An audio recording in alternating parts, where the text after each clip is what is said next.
بسم اللہ الرحمن الرحیم۔ درود و سلام ہو آپ صلی اللہ علیہ وسلم پر اور آپ کی آل پر۔ معزز سامعین، آج ہم آپ کو فرعون اور اس کی خادمہ کا قصہ سنائیں گے۔ حضور نبی کریم صلی اللہ علیہ وسلم شب معراج میں بیت المقدس کی طرف جاتے ہوئے مصر کے قریب ایک مقام سے گزرے تو انہیں نہایت ہی اعلیٰ اور زبردست خوشبو آنے لگی۔ آپ صلی اللہ علیہ وسلم نے حضرت جبرائیل علیہ السلام سے پوچھا کہ یہ خوشبو کیسی ہے؟ جواب ملا کہ فرعون کی بیٹی کی باندی اور اس کی اولاد کی قبر سے آ رہی ہے۔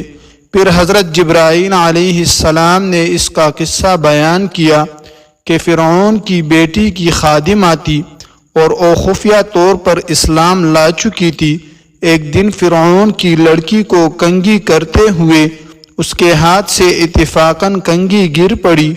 وہ اٹھانے لگی تو اس کی زبان سے بے ساختہ بسم اللہ نکل گیا۔ اس پر شہزادی نے کہا کہ تو نے آج عجیب کلمہ بولا ہے، رب تو میرے باپ فرعون ہی ہے، تو پھر تم نے یہ کس کا نام لیا ہے؟ اس نے جواب دیا، فرعون رب نہیں بلکہ رب وہ اللہ ہے جو مجھے اور تجھے اور خود فرعون کو روزی دیتا ہے۔ شہزادی نے کہا، اچھا تو میرے باپ کے سوا کسی اور کو اپنا رب مانتی ہے؟ اس نے جواب دیا، ہاں میرا، تیرا اور تیرے باپ سب کا رب اللہ تعالی ہے۔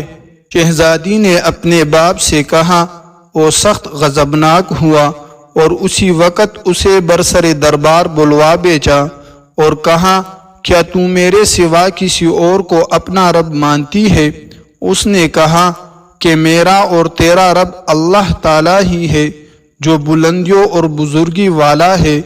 فرعون نے اسی وقت حکم دیا کہ تانبے کی جو گائے بنی ہوئی ہے اس کو خوب تپایا جائے، اور جب بالکل آگ جیسی ہو جائے تو اس کے بچوں کو ایک ایک کر کے اس میں ڈال دیا جائے، آخر میں خود اسے بھی اسی میں ڈال دیا جائے۔ چنانچہ وہ گرم کی گئی۔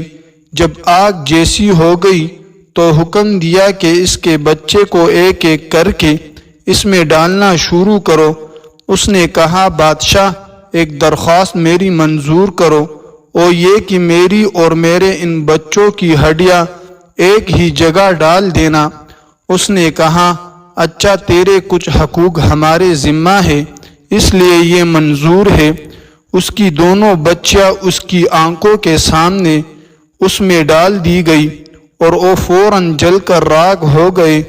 پھر سب سے چھوٹے کی باری آئی جو ماں کی چھاتی سے لگا ہوا دودھ پی رہا تھا۔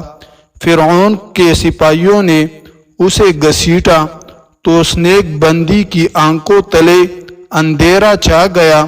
اللہ تعالیٰ نے اس بچے کو اسی وقت زبان دے دی اور اس نے بآواز بلند کہا، اماں جان افسوس نہ کر، اماں جان ذرا بھی پس و پیش نہ کرو، حق پر جان دینا ہی سب سے بڑی نیکی ہے۔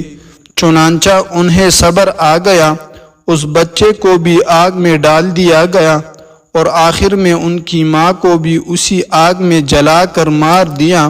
یہ خوشبو کے مہکے اس کی جنتی محل سے آ رہی ہے۔ اگر آپ کو ہماری ویڈیو اچھی لگی ہے تو ویڈیو کو لائک کریں اور مزید اس طرح کی ویڈیوز دیکھنے کے لیے ہمارا چینل سبسکرائب کریں۔ ملتے ہیں نیکسٹ ویڈیو میں، تب تک کے لیے اللہ حافظ۔